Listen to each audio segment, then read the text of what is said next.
Module 12. Oral communication. Introduction. Communication is very important to convey ideas, thought, and feelings. It is a two-way and turn-taking process wherein there is a speaker and a listener. In public speaking, there is an appropriate and specific communication style depending on the topic and goal of the speaker. Through this module, you will be able to develop your communication skills, particularly speaking in front of the mass audience. You will be guided also in preparing a speech depending on your purpose. Objectives. Specifically, after working on this module, you should be able to do the following. 1. Review the basic working knowledge of oral communication. 2. Differentiate the types of speech according to purpose. 3. Create a speech according to a specific purpose. Preliminary activities. Task 1. Share your experience by answering the following questions. 1. Have you ever experienced giving a speech in front of many people? 2. How was your experience? 3. What was your topic and goal in your speech? 4. How did you start and end it?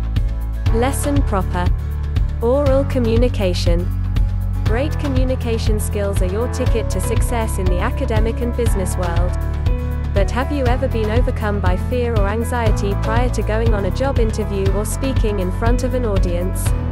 Knowing when to choose oral communication and polishing your speaking skills can help you at every stage of your career.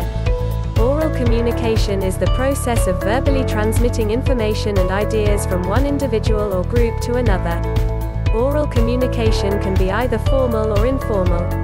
Examples of informal oral communication include face-to-face conversations, telephone conversations, discussions that take place at business meetings. More formal types of oral communication include presentations at business meetings, classroom lectures, commencement speeches given at a graduation ceremony. Types of speech according to purpose. In oral communication, there are 3 ways of presenting a speech depending on the purpose. It could be informative, persuasive, or argumentative. Informative speech. It tells something about people, events, processes, places, or things. From the word itself, it gives information that clarifies ideas on a certain topic either through descriptions, characteristics, or processes. The main goal of informative communication is to teach audience and encourage them to be engaged and participative. As a speaker, one has to consider how much information she already knows about a topic. She must not underestimate the level and the audience's knowledge about the topic so as not to make them bored.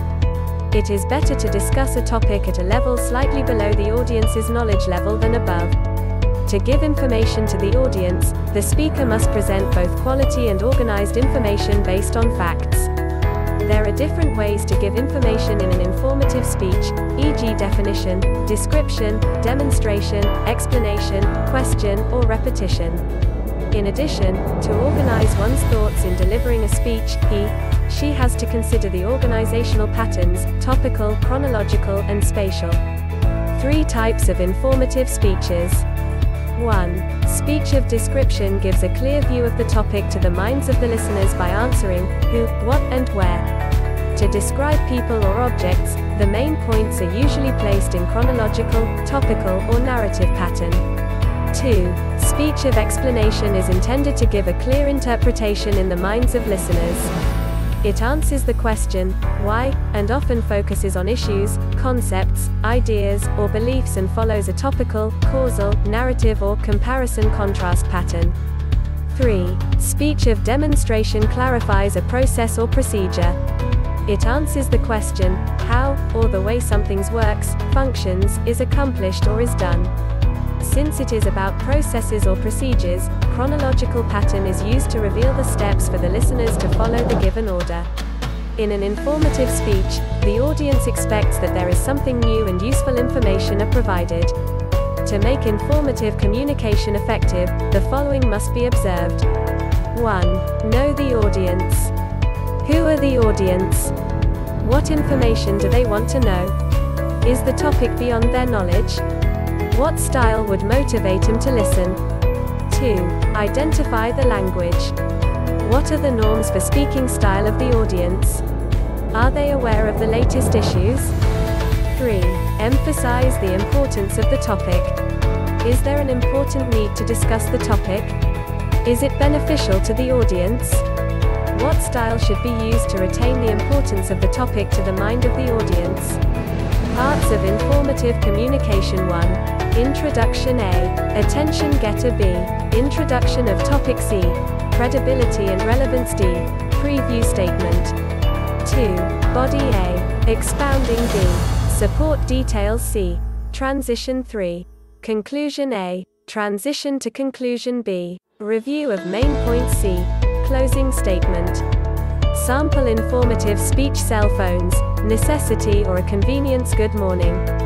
What I would like to talk about today are cell phones and their role in our lives. Before I start off, I would like to ask everyone to turn their phones off, not just on a silent mode, but completely off, for the duration of my speech. It won't take more than 10 minutes, so please, kindly do me a favor.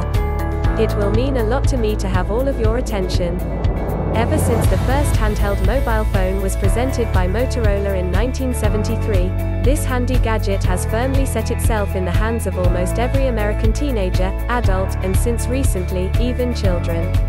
It seems that in the race for the latest model of the iPhone or BlackBerry, we have forgotten that telephones were initially intended as a convenience, not a necessity.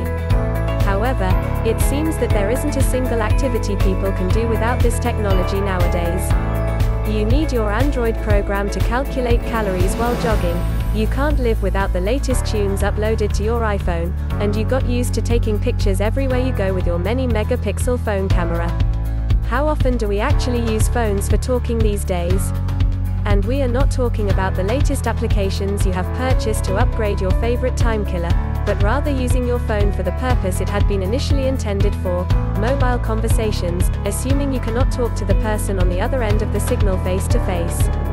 One of the recent studies held by the Swiss Institute of Public Health has revealed the appearance of a new type of disease called nomophobia, no mobile phobia. Disturbing signs of nomophobia include a pathological fear of finding oneself without a working cell phone at hand, which causes sleeping disorders. The diseased patients complained that they experience constant anxiety and often wake up at night because they seem to have heard their phone ring. Fear of losing your cell phone or forgetting it somewhere. It causes people to return home if they cannot find the phone in the bag, no matter how late they will be for important appointments, or constantly checking for their phone and taking it out of the bag even if it isn't ringing. Apparently, there are thousands of people already diagnosed with the disorder and presumably millions more who are also suffering from it, without realizing the fact. Scientists estimate that 2/3 of the world's population is in fact prone to this psychological disorder. As a result, people make their lives dependent on a device, without realizing that it is an appliance that had been initially invented to make their lives simpler, not more complicated. As neurologists have commented, cell phone addiction is forcing people to become dependent on their pricey new gadget, and this distracts the victims of cell phones from living their life in working order. Instead of going out and meeting people we want to talk to, we send text messages, install Skype and social network applications on our brand new phones, and basically build our lives around this technology. If one day all phones should instantly go off, there would no doubt be panic and chaos all over the world, except for those remote places where this technological advance has not yet gained that much popularity. Nevertheless, while there are fewer and fewer such places in the world, people are getting more and more dependent on their cell phones. Approximately 40% of all cell phone users have more than one mobile phone in use. The situation is worsening every year, while electronic giants like Apple, Nokia, Sony Ericsson, Verizon, and others are launching new brilliant marketing campaigns trying to persuade us to purchase their latest telephone model that can become your life partner in any occupation and situation. Except that, at some point, you might find yourself controlled by the device and desperately scared to take a step without it. What should be done now? I suggest reducing the time we spend with our favorite cell phones at least by half, for starters. Every time you think about downloading a new application, ask yourself whether it is a necessity or you can easily do without it. Every time you catch yourself thinking you want the latest iPhone model, ask yourself what you need it for. If you do not know the answer, it means you don't really need it, until the commercials and iconic pop stars tell you otherwise. Respect yourselves and value your time. When you think of how many hours per day you spend with your phones, and what you could have done instead in the real world, these time eaters will seem like a malady. But they are just a device, a convenience we need to control our use of, in order not to let this appliance control us, our schedules, our leisure, our hobbies, and our entire lives. I hope my speech gave you all some food for thought, and planted a seed of suspicion about whether our cell phones are truly that important and indispensable to us. Thank you for the time you have dedicated to my speech with your cell phones off. I know it was tough for some of you, and I appreciate the effort. Source: academichelp.net. Persuasive speech. It is a form of communication that attempts to persuade or influence people's beliefs, attitudes, intentions, motivations, or behaviors in relation to an event, idea, object, or other persons.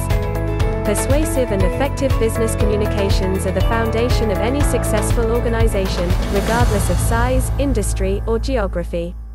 A persuasive speech could be an emotional appeal, where the speaker attempts to elicit sensitivity from the group, or it could be a logical appeal, where the speaker wants the audience to rely on their own reasoning to make a decision. Persuasive communication achieves 5 things: stimulation, convincing, call to action, increasing consideration, and tolerance for alternative perspectives. The main goal of persuasive communication is to convince the audience to believe the speaker's position about the issue. If the speaker wants to persuade an audience, she must first demonstrate her credibility and authority. Parts of a persuasive speech. 1. Attention statement. A. Show a picture related to the topic. B. Post a question and let the audience think about it. C. Give a scenario where the audience have different perspectives. 2. Introduction. A. Give the thesis statement of the topic and the speaker's stand on it. My speech today is about extrajudicial killing, and I am against it. B. Emphasize the speaker's credibility and the topic. As I read the reports of the back, the NBI interviewed the relatives of the victims of extrajudicial killings, EJK, I found different issues and these must be addressed. C. State the main points. Today I will address the effects of EJK towards human rights violation and its effect to our country's economy, and examine how our police handle the drug cases in the country. 3. Body. A. Provide a simple and clear explanation about EJK. B. Show how human rights are violated. C. Provide arguments by generalization, analogy, cause-effect, and principle. D.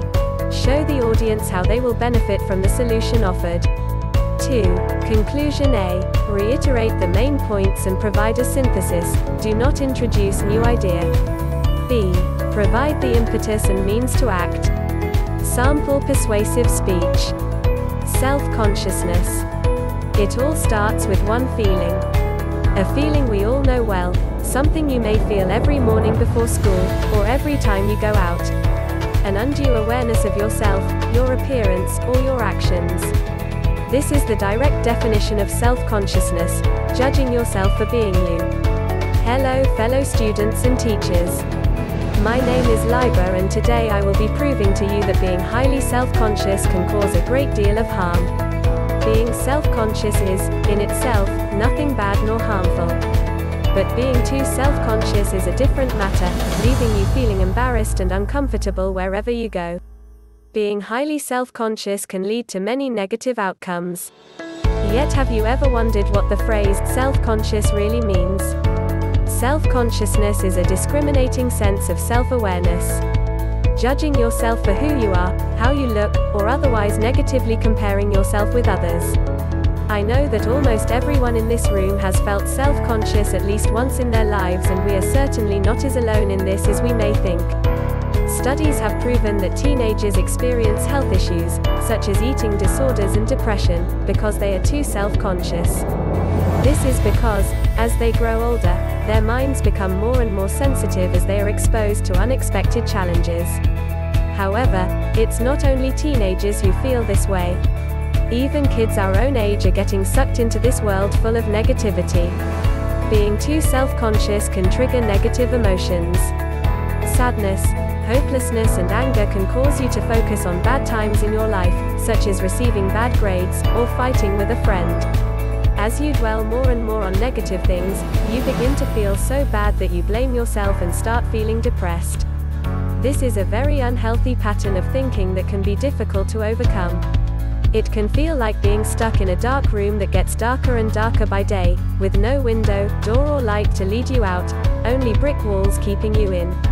So is there a way to stop this, to let go of the negativity trying to invade your life and get this invasive poison out of your system?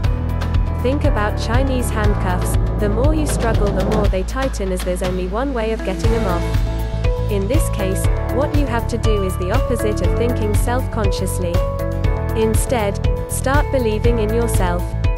Let go of all the negativity weighing you down and let your confidence spring forward. Break the brick walls and let the beautiful light pour in, filling up the room, filling up you. In conclusion, I strongly believe that being highly self-conscious is incredibly harmful. It can lead to depression and make you think negatively about life. So stand up to your bully, because the only person who can help is you. The next time you look in the mirror, fight that bully and you'll see a confident face smiling back at you. Source: best-speech-topics.com.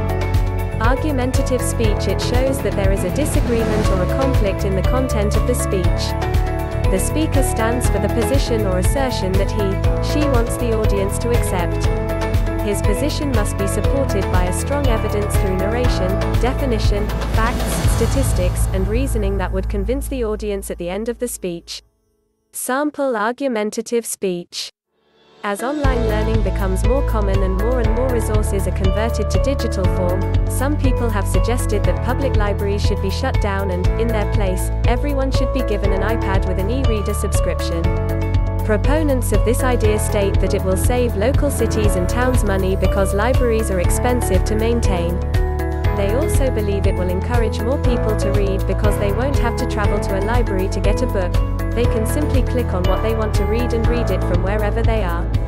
They could also access more materials because libraries won't have to buy physical copies of books. They can simply rent out as many digital copies as they need. However, it would be a serious mistake to replace libraries with tablets. First, digital books and resources are associated with less learning and more problems than print resources. A study done on tablet versus book reading found that people read 20 to 30% slower on tablets, retain 20% less information, and understand 10% less of what they read compared to people who read the same information in print.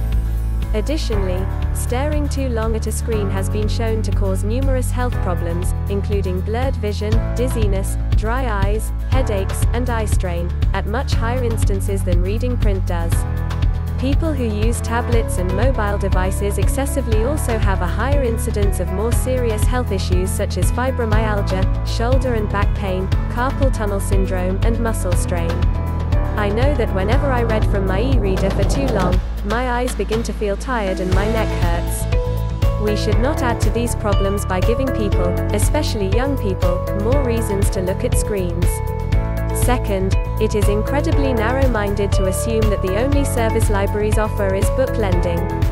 Libraries have a multitude of benefits, and many are only available if the library has a physical location. Some of these benefits include acting as a quiet study space, giving people a way to converse with their neighbors, holding classes on a variety of topics, providing jobs, answering patron questions, and keeping the community connected. One neighborhood found that, after a local library instituted community events such as playtimes for toddlers and parents, job fairs for teenagers, and meeting spaces for senior citizens, over a third of residents reported feeling more connected to their community. Similarly, a Pew survey conducted in 2015 found that nearly two-thirds of American adults feel that closing their local library would have a major impact on their community. People see libraries as a way to connect with others and get their questions answered, benefits tablets can't offer nearly as well or as easily. While replacing libraries with tablets may seem like a simple solution, it would encourage people to spend even more time looking at digital screens, despite the myriad issues surrounding them. It would also end access to many of the benefits of libraries that people have come to rely on. In many areas, libraries are such an important part of the community network that they can never be replaced by a simple object. Source: blog.prepscholar.com. Practice exercises A. Compare and contrast informative speech, persuasive speech, and argumentative speech by filling in the Venn diagram. B. Identify the kind of speech that must be written for each of the statements in your module. Assessment to be given in a separate worksheet. Thank you.